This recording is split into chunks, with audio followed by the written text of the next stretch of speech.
Meanwhile, immigration and customs enforcement officers are using a new tactic to get around the lack of cooperation by local authorities in California's sanctuary cities. Instead of going into these cities, officers are going into communities and farm fields and to apprehend illegal immigrants, even those without criminal records. Acting ICE Director Thomas Homan said his hand was forced by sanctuary policies and that it would be, quote, nonsensical to demand that ICE solely focus on criminals, end quote. Let's discuss this change with Claude Arnold, former special agent in charge for ICE and Homeland Security investigations in Irvine, California. We thank you for being here. Thanks for your service in serving our country. Why the change? Why not just focus on the criminal element? There's plenty of that. But why this change? Well, thank you for the invitation to be on the show.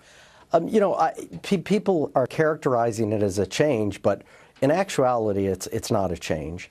It's returning things back to the status quo the way they were prior to the Obama administration.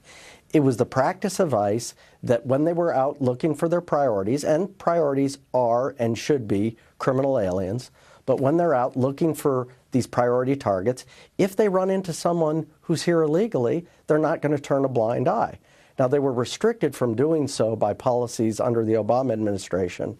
And so basically what President Trump has done is take away those policies to return it to how it was with President Bush and all the presidents before that, at least in the 27 years that I was serving. Look, I've been out with the ICE officers. They do an amazing job. They do it in a very delicate way, but a very difficult way, in dealing with some very hardened criminals. And people don't care because they're not citizens of this country.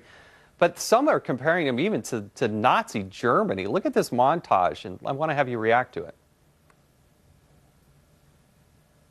We're standing in front of a building that has become the headquarters for the Gestapo of the United States of America. Do you hear the echoes of history here? 100%. I think there's a strong feeling in the Jewish community we cannot let this happen. It's our responsibility. What was done to us cannot happen to other people. Agents are getting on trains and going through the train and spotting people and saying, what is your citizenship? I tell you, that first group was actually Democratic members of Congress. How do ICE officers react when they see that kind of attitude from members of Congress on the Democratic side of the aisle?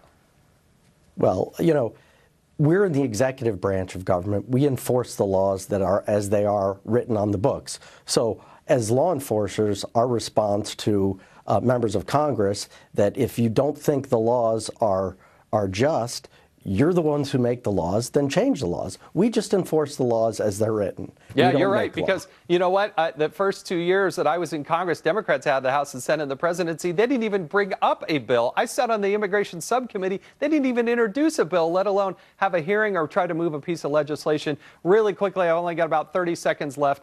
More than 100,000 children, people under the age of 18, come to this country illegally, and then they're handed over to somebody that has not been vetted. How do we deal with this?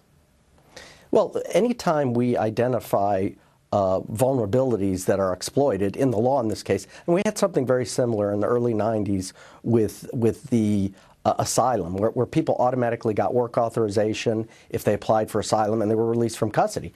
And so there was a statutory fix because it was being exploited by people with frivolous asylum claims. This is a very similar situation. People know that they're going to be released, so there needs to be a statutory fix. Listen, if people are naive, if they don't think that there is a major human trafficking problem going on down on the border. Thank you for your service. Thanks to all the ICE officers who are out there, the men and women doing a very tough job. Thank you tonight. Could the Mueller probe be winding down? We'll tell you why next.